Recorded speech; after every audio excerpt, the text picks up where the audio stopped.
ನಡಿ, ನಾವ್ ಇವತ್ತೆಲ್ಲಾದ್ರೂ ಆಚೆ ಹೋಗಿ ಸುತ್ತಾಡ್ಕೊಂಡ್ ಬರೋಣ.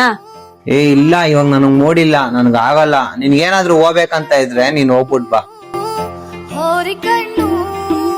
ನಾನ್ ನಿನ್ಗೆ ಇದಂತೂ ಪ್ರಾಮಿಸ್ ಮಾಡ್ತೀನಿ, ನಾನ್ ನಿನ್ ಮದ್ವೆ ಆದ್ಮೇಲೆ ನೀನ್ ಎಲ್ಲಿ ಹೋಗ್ಬೇಕು ಅಂತೀಯ, ಎಲ್ ಸುತ್ತಾಡ್ಬೇಕು ಅಂತ ಎಲ್ಲಾ ಕಡೆ ಸುತ್ತಾಡ್ಸ್ಕೊಂಡ್ ಬರ್ತೀನಿ. ಇಲ್ ಕೇಳು, ಹಾ ಹೇಳು. ನಂಗ್ ತುಂಬಾ ಹುಷಾರಿಲ್ದಿರೋ ತರ ಫೀಲ್ ಆಗ್ತದೆ, ಒಂಚೂರು ಅಡ್ಗೆ ಮಾಡಕ್ ಹೆಲ್ಪ್ ಮಾಡ್ತೀಯಾ? ಇದೇ ಕೆಲ್ಸನ ನನ್ಗೆ, ಅಡ್ಗೆ ಮನೆಗ್ ಹೋಗಿ ಅಡ್ಗೆ ಮಾಡೋದು? ನಂಗೇನ್ ಬೇರೆ ಕೆಲ್ಸ ಇಲ್ವಾ? ಹೋಗ್ ನಿನ್ ಕೆಲ್ಸ ಮಾಡ್ಕೊಂಡ್ ನಿನ್ ಪಾಡಿಗ್ ನೀನು.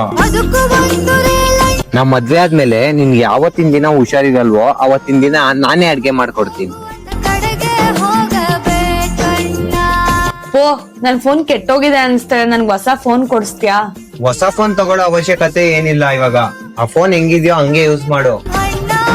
ನೀನ್ ಒಂದ್ಸಲ ನಾನು ಹೆಂಡತಿ ಆದ್ಮೇಲೆ ನೀನ್ ಏನೇನ್ ಕೇಳ್ತೀಯೋ ಎಲ್ಲಾ ಕೊಡಿಸ್ತೀನಿ ನಿನ್ಗೆ. ನಿಂಗೊಂದ್ ವಿಷಯ ಗೊತ್ತಾ? ಒಬ್ಬ ವ್ಯಕ್ತಿಗೆ ತನ್ನ ಪ್ರೀತಿ ಸಿಗಕ್ಕೂ ಮುಂಚೆ ತುಂಬಾ ಎಫರ್ಟ್ಸ್ ಆಗ್ತಾ ಇರ್ತಾನೆ, ಹಾಗೆ ತುಂಬಾ ಪ್ರಾಮಿಸ್ ಗಳನ್ನು ಮಾಡಿರ್ತಾನೆ.